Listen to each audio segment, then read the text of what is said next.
역대하 7장 13절 14절 말씀, 재앙이 보게 되게 하는 비결이라는 제목으로 함께 은혜를 나누도록 하겠습니다. 희한한 일이 발생했습니다. 대구 한마음 아파트가 코호트 격리되었습니다. 주민 140명 중에 94명이 신천지들이었습니다. 94명 중에 46명이 코로나에 감염되었습니다. 그들 모두가 신천지들이었어요. 어떻게 이런 일이 일어날 수 있을까요? 신천지가 아닌 사람은 한 사람도 걸리지 않았습니다. 참 희한합니다.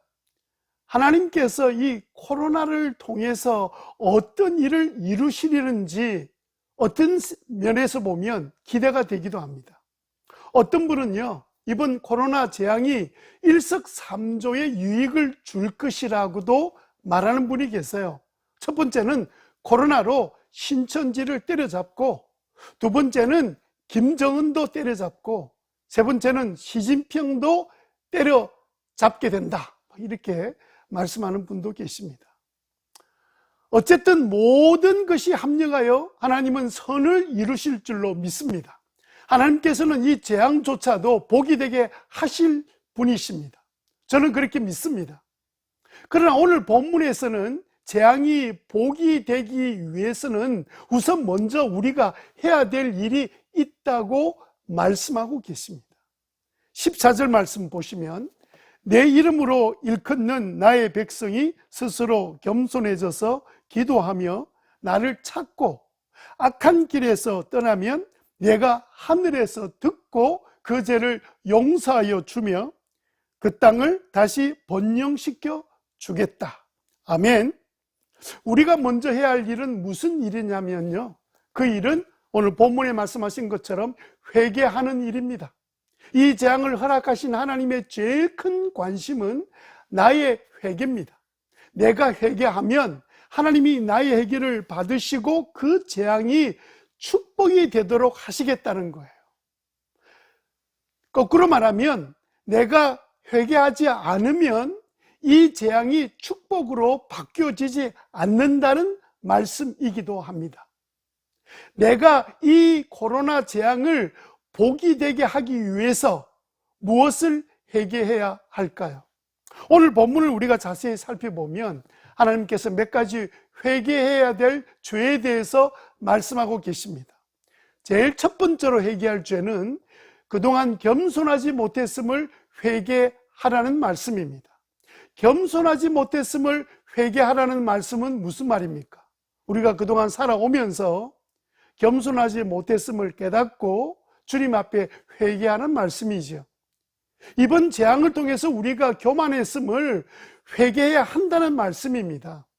14절 말씀을 다시 한번 보십시오. 내 이름으로 일컫는 나의 백성이 스스로 겸손해져서 기도하며 나를 찾고 악한 길에서 떠나면 내가 하늘에서 듣고 그 죄를 용서하여 주며 그 땅을 다시 번영시켜 주겠다. 그러니까 하나님은 교만한 것을 가장 싫어하시는 분이세요. 잠언 6장 16절 19절 말씀을 보면 하나님이 미워하는 7가지 죄가 나오는데 그 중에 가장 첫 번째로 등장하는 죄가 뭐냐면요, 교만한 눈입니다. 교만한 눈, 즉 다른 사람을 아래로 내려다보는 시선, 그것을 교만이라고 말하는 거죠. 여러분, 우리 주변에는 한참 모자라게 행동하는 사람이 있을 수 있습니다. 그런 사람을 바라볼 때 우리가 아래로 내다보듯이 쳐다보면 그것을 하나님은 당신을 무시한다고 생각하신다는 거예요. 아무도 하나님을 무시한다고 행동하는 것은 아니지만 그런 태도를 하나님은 교만으로 보신다는 겁니다. 왜냐하면 하나님은 그 형제를 우리와 동일한 하나님의 자녀로 만드셨기 때문입니다. 재앙 속에서 왜 우리는 우리의 교만함을 회개해야 할까요? 이 재앙에서 벗어날 뿐만 아니라 겸손한 자에게 주시는 하나님의 축복을 받을 수 있기 때문입니다. 하나님은 겸손한 자에게 은혜를 주십니다. 이번 재앙으로 우리의 교만함을 깨닫고 회개하면 오히려 이 재앙이 우리에게 축복이 됩니다. 그러나 우리가 교만하면 하나님은 즉시 징계하실 거예요. 여러분, 야고보서 4장 6절에 보면 이런 말씀이 있습니다. 그러므로 성경에 이르기를 하나님께서는 교만한 자들을 물리치시고 겸손한 자들에게, 사람들에게 은혜를 주신다는 말씀입니다. 이번 코로나 재앙에서 우리가 회개해야 할 가장 중요한 죄, 첫 번째 죄는 우리의 교만이었습니다. 우리 한국이 그동안 하나님의 은혜로 경제적으로 얼마나 좋아졌습니까? 좋아지면서 동시에 동남아 국가나 아프리카 국가들을 얼마나 멸시해 왔습니까? 그건 우리는 하나님 앞에 하나님을 대항해서 했다고 생각하는 사람 아무도 없지만 하나님 보실 때는 그 일을 교만한 죄로 여기신다는 거예요. 하나님은 코로나로 한 방 우리를 때리시니까 우리는 아무것도 아닌 나라가 되고 말았습니다.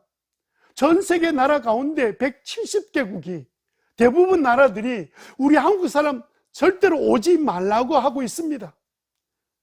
미국에서는 어떤 사람들은요, 한국 사람 지나가니까 소독제를 뿌리면서 바이러스 물러가라, 그렇게 했다는 게 여러분 기사 보셨잖아요. 혹시 우리가 지난날 동남아 사람들에게 이렇게 행동을 했다면 이것은 우리가 교만한 잘못을 범한 줄 알고 우리는 회개해야 합니다. 교만은요, 한순간에 부러집니다. 우리의 일상, 우리가 믿고 있었던 경제 안정, 한순간에 아무 소용이 없다는 사실을 우리로 하여금 지금 깨닫게 하고 계시지 않습니까? 우리는 온 세상을 내 마음대로 돌아다닐 거라고 생각했습니다. 그런데 지금 우리는 아무 데도 갈 수 없게 되었어요. 이번 기회를 통해서 우리가 다른 사람을 그냥 가볍게 여겼던 죄, 무시했던 죄를 회개하는 기회가 되기를 주님의 이름으로 축원합니다. 우리가 그동안 이웃에게 겸손하지 못했음을 회개해야 이 코로나가 축복으로 바뀌어질 줄 믿습니다. 우리가 겸손하지 못했던 죄를 회개하고 나면 재앙이 축복이 되어지는 두 번째 단계 회개로 나아가야 합니다. 두 번째 우리가 회개될 죄가 뭘까요? 소중히 여기지 못했음을 회개하라는 말씀입니다. 소중히 여기지 못했음을 회개하라는 말씀은 무슨 말씀일까요? 우리가 무엇을 소중히 여기지 않았을까요? 우리 자신들을 돌아보면 그동안 우리가 하나님 앞에 예배를 드리기는 드렸지만 하나님께 드리는 그 예배를 소중히 여기지 못했음을 깨닫고 회개하라는 말씀입니다. 예배 드리는 일이 늘 허락된 일인 것처럼 여기고 예배를 그냥 습관적으로 드리면서 소중히 여기지 못했던 그 죄를 하나님 앞에 회개하라는 말씀이죠. 여러분, 읽었던 14절 말씀을 다시 한번 보십시다. 내 이름으로 일컫는 나의 백성이 스스로 겸손해져서 기도하며 나를 찾고 악한 길에서 떠나면 내가 하늘에서 듣고 그 죄를 용서하여 주며 그 땅을 다시 번영시켜 주겠다, 그렇게 약속해 주셨습니다. 이 구절에서 기도하며 나를 찾고라는 이 단어는 무슨 뜻일까요? 이 나를 찾는다는 단어를 개정 계획에서는 어떻게 설명하고 있냐면 내 얼굴을 찾는다, 이렇게 설명하고 있습니다. 무슨 말입니까? 이제 우리들이 하나님의 얼굴을 찾고 하나님을 찾아 하나님을 배우면서 하나님 앞에 예배 드린다는 의미로 볼 수 있습니다.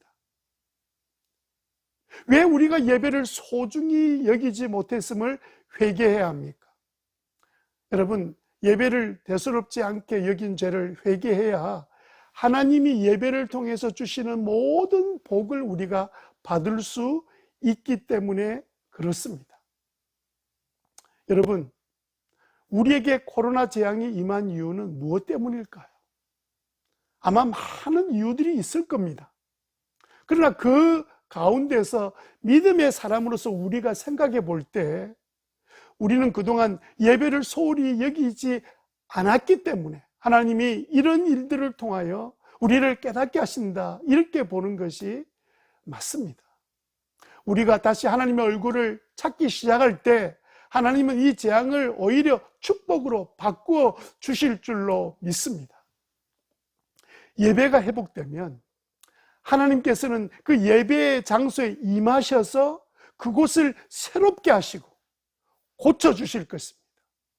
예배드리는 우리들의 마음을 새롭게 하여 주실 뿐만 아니라 이 땅에 부흥의 역사를 경험하게 해 주실 줄로 믿습니다. 여러분, 출애굽기 20장 10계명에 대한 말씀이 나오는데 그 24절에 보면 이런 말씀이 나옵니다. 너희가 나의 이름을 기억하고 예배하도록 내가 정하여 준 곳이면 어디든지 내가 가서 너희에게 복을 주겠다. 아멘. 하나님을 기억하고 예배하는 곳이 어디든지 예배를 드리기만 하면 직접 하나님이 오셔서 우리에게 복을 주시겠다는 약속의 말씀입니다. 그러므로 우리에게 가장 우선적인 일이 뭘까요? 예배를 바르게 드리는 일입니다. 마음을 다해서 드리는 일입니다. 우리 인생에 놓쳐서 안 될 일은 예배를 제대로 드리는 일이에요. 어떤 상황에서도 우리는 예배해야 하겠습니다. 하나님은 예배하는 자를 찾고 계시고요. 그 예배 드리는 여러분들을 축복해 주실 줄로 믿습니다. 그동안 우리는 어떻게 생각했습니까? 우리 마음껏 원할 때 언제든지 들어와서 예배당에서 예배 드릴 수 있다고 생각했습니다. 늘 예배당이 열려 있는 것처럼 생각해 왔습니다. 아닙니다. 한순간에 교회당 다 문을 닫아버렸습니다. 하나님이 막으시니까 예배를 드릴 수가 없습니다. 예배 한 번 이제 함께 드린다는 것이 얼마나 소중한 것인지 우리 모두 깨닫고 있지 않습니까? 그래서 여러분, 우리 하나님의 얼굴을 찾으십시다. 하나님께 겸손한 마음으로 하나님께 예배 드리러 나아가십시다. 오늘도 우리가 하나님 앞에 예배 드릴 때 하나님께서는 기쁘게 받으신다는 믿음을 가지고 감사함으로 더더욱 기쁨으로 주님 앞에 예배하는 날이 속히 오기를 바라면서 은혜를 구하는 저와 여러분 되시기를 바랍니다. 함께 예배 드리는 것, 이것이 하나님께서 우리에게 주셨던 축복이었음을 기억하고, 여러분, 우리 함께 회개하고 하나님께 나아가 예배의 자리에 나아가서 하나님께서 우리의 심령을 고쳐주실 것을 믿고 믿음으로 하나님 앞에 예배하는 저와 여러분들이 다 되시기를 주님의 이름으로 축원합니다. 우리가 하나님 앞에 우리의 교만한 죄를 회개하고, 그리고 또 이 회개함으로 통해서 하나님께서 이 코로나도 우리로 복으로 바꿔주실 텐데, 회개하기만 하면 아무리 큰 재앙이라 할지라도 이 재앙도 복이 되게 하시는 하나님, 그 하나님을 믿게 되시기를 바랍니다. 자, 우리가 하나님 앞에 겸손하지 못했던 죄를 회개하고 하나님께 나아가서 예배를 드리기 시작하면 하나님이 은혜를 우리에게 부어주신 것이 맞습니다. 하나님의 은혜가 우리 가운데 임하게 될 거예요. 하나님의 은혜를 우리가 체험하게 될 겁니다. 감격의 찬송을 부르고 눈물로 주님 앞에 엎드려 주님 앞에 영광을 돌리는 우리들이 될 겁니다. 이 놀라운 하나님의 은혜가 우리에게 넘치게 되게 하려면 우리는 마지막 세 번째 죄를 회개해야 합니다. 대부분 믿음의 성도들이, 사람들이 주님께 돌아와서 하나님의 은혜를 체험하지만 하나님의 놀라운 축복의 자리까지 나아가지 못하는 이유는 무엇이냐면 이 세 번째 죄를 회개하지 않았기 때문입니다. 그러므로 우리가 회개될 세 번째 죄는 무엇이냐면 버리지 못했음을 회개해야 합니다. 버리지 못했음을 회개해야 된다는 말은 무슨 말입니까? 복을 가로막고 있는 우리의 지난날 악한 습관을 버리지 못했던 죄를 회개하라는 말입니다. 여러분, 우리가 믿기 전에 행했던 과거의 악한 습관들이 있습니다. 예수 믿고 난 다음에 이거 다 버려야 되는데 버리지 못한 이 죄를 우리가 지금이라도 회개해야 된다는 말씀입니다. 14절 말씀을 같이 한 번 더 읽어보시겠습니다. 내 이름으로 일컫는 나의 백성이 스스로 겸손해져서 기도하며 나를 찾고, 그리고 그 다음에 해야 될 말씀은 악한 길에서 떠나면 내가 하늘에서 듣고 그 죄를 용서하여 주며 그 땅을 다시 번영시켜 주겠다, 그렇게 말씀하셨습니다. 이 구절 가운데 악한 길에서 떠나면, 이 말씀은 하나님을 대적하던 습관을 의미합니다. 그냥 보통 성경은 악한 죄, 악한 행동이라고 말해도 되는데도 불구하고 이 구절에는 그렇게 표현하지 않고 악한 길이라고 말씀하신 이유는 무엇 때문일까요? 여기서 나오는 길이라는 말은 뭐냐면 자주 우리가 밟아서 생긴 길, 다르게 말하면 행동, 양식, 또 다르게 말하면 우리의 습관을 말합니다. 그러니까 여러분, 우리 자신에게 익숙해져서 행하고 있는 그 습관을 지금 성경이 이 악한 길이라고 설명하고 있는 거죠. 우리가 왜 악한 습관을 끊어버리지 않으면 복을 받을 수 없을까요? 여러분, 이 악한 습관은요, 하나님께서 우리에게 복을 부어주시는 일을 계속 가로막고 있는 장애물이 되기 때문에 그렇습니다. 여러분, 이 습관 정말 무서워요. 많은 직분자들이 어려운 가운데서 예수 믿고 주님께 돌아왔습니다. 그리고 얼마나 많은 은혜를 받았습니까? 감사하며 눈물 흘리며 감격한 삶을 시작했습니다.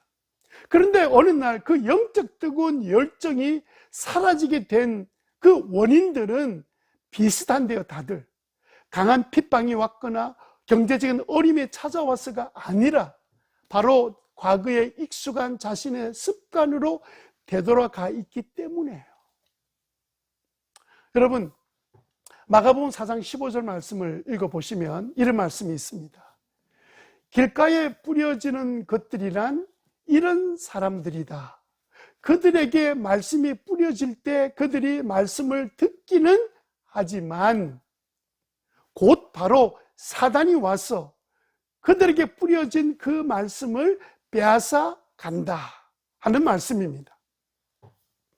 여러분, 이 말씀 가운데 길가는 어떤 마음밭을 말하냐면 그동안 반복하고 반복된 습관의 마음밭을 뜻합니다. 이 습관화된 마음에는요, 말씀을 아무리 뿌려도 말씀이 심겨지지 않는다는 뜻이에요. 그러나 이 옛 습관이 완전히 제거된 땅, 그 땅을 본문에 보면 좋은 땅이라고 말하는데, 그 좋은 땅에는 말씀을 들은 대로 받아들여서 30배, 60배, 100배의 열매를 맺는 복을 받는다고 말씀하고 계십니다. 오늘 말씀 중에 14절 말씀은 어떻게 보면 오늘 본문 역대하 7장 14절 말씀은 정말 우리가 묵상하고 또 묵상하기에 좋은 말씀입니다.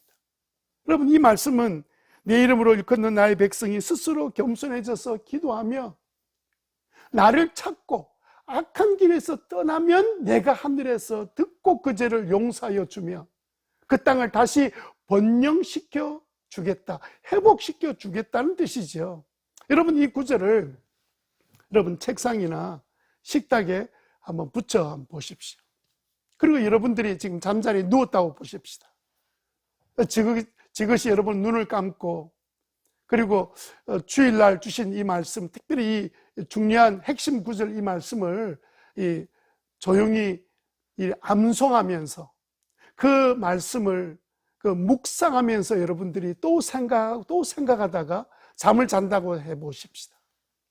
이런 은혜로운 수면 습관을 1년만 지속한다면 우리의 마음밭은 어떻게 변화될까요?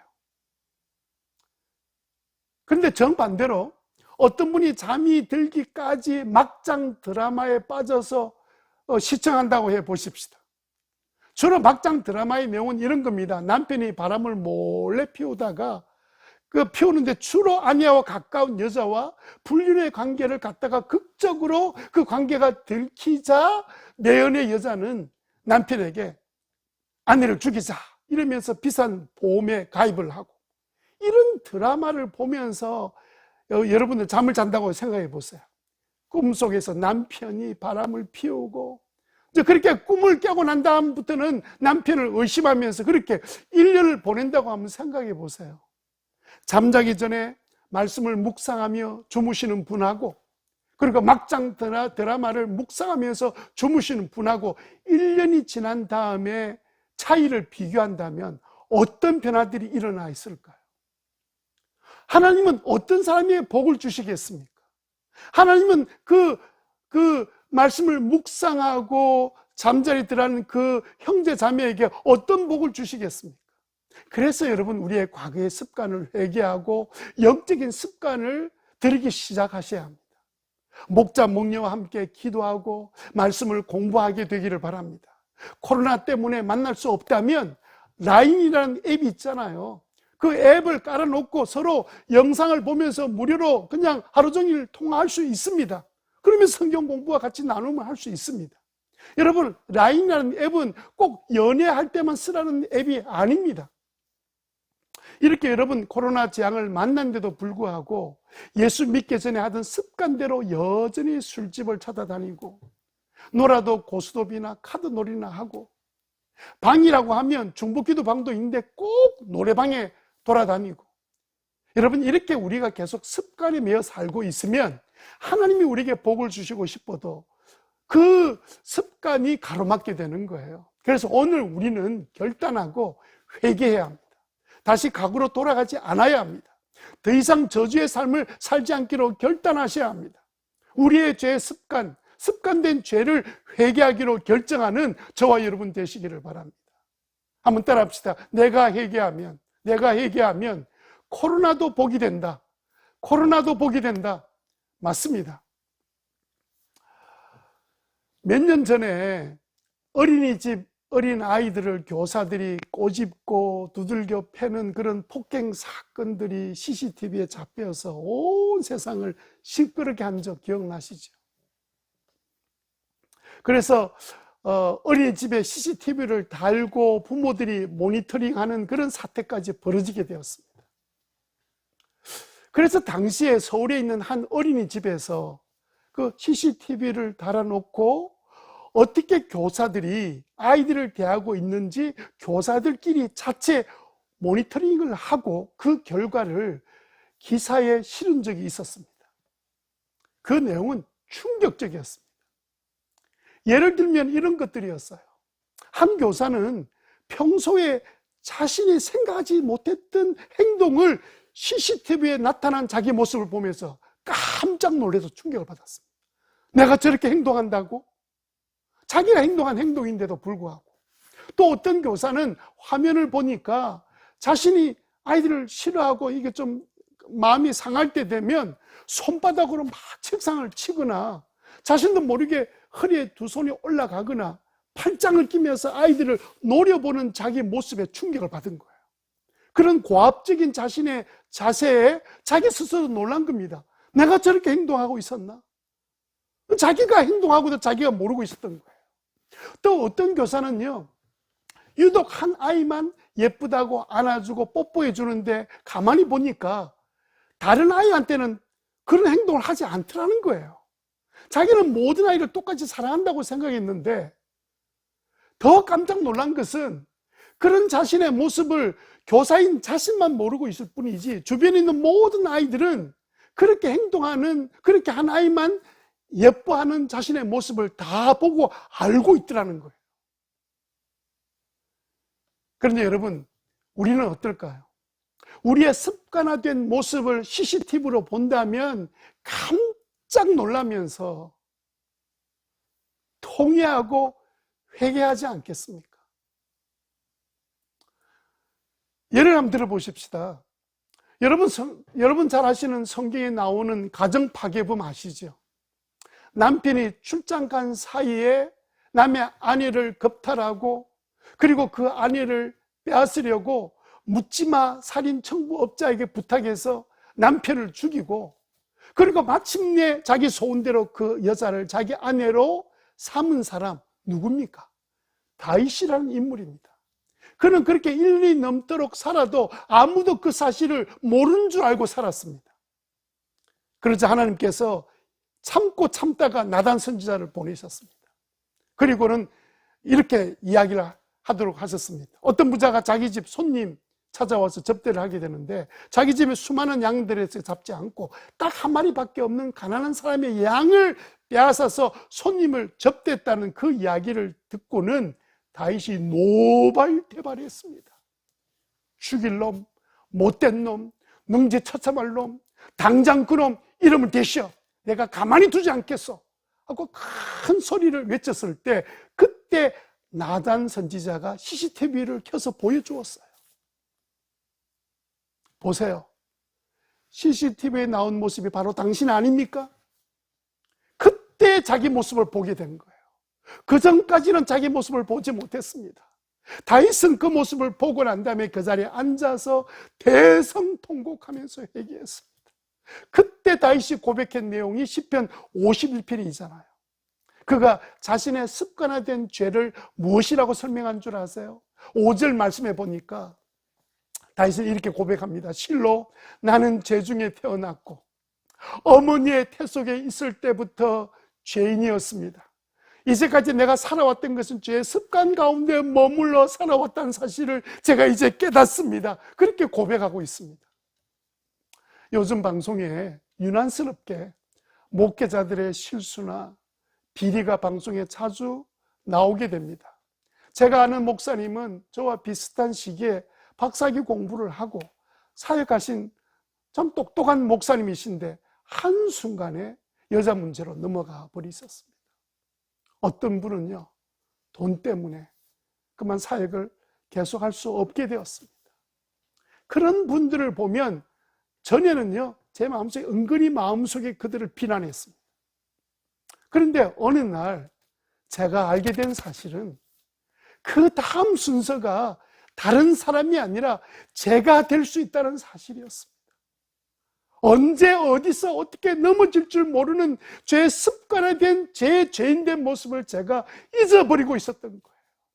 하나님의 CCTV에 제 모습은 어떻게 녹화되어 있었을까요? 우리에게 이렇게 재앙이 일어난 것은 기쁜 일은 아닙니다만 필요한 일이기 때문에 하나님께서 허락하신 일입니다. 그래서 그동안 우리의 교만함, 다른 가족을, 사람을 함부로 대하고 말하고 정죄하고 대했던 우리의 죄를 회개하라고 주님께서 이 재앙을 통해서 말씀하고 계십니다. 예배를 드려도 대충 예배 드리고 예배 시간에 참 마음을 다해 예배 드리는 게 아니라 형식적으로 예배를 드리고 예배 중에도 엉뚱한 행동하면서 예배 드렸던 우리의 죄들을 주님 앞에 회개하라고 하시는 것 아니겠습니까? 아직도 아무도 모르는 나만의 악한 습관, 주님 그것 내어놓고 회개하라고 기다리고 계십니다. 그 CCTV 다 켜서 모든 사람 다 알도록 공개하기 전에 여러분, 점점 코로나는 세계로 퍼져가고 있습니다. 이 재앙 앞에서 우리는 뭐 해야 되겠습니까? 회개하지 않고 계속 죄악의 바벨탑을 쌓아가다가 어느 날 흩어짐을 당하는 불쌍한 인생 되지 말고, 그 불신앙의 세계 가운데서도 그 하나님께서 아브라함을 부르신 것처럼 믿고 부를 만한 믿음의 사람으로 준비하는 저와 여러분이 되시기를 주님의 이름으로 축원합니다.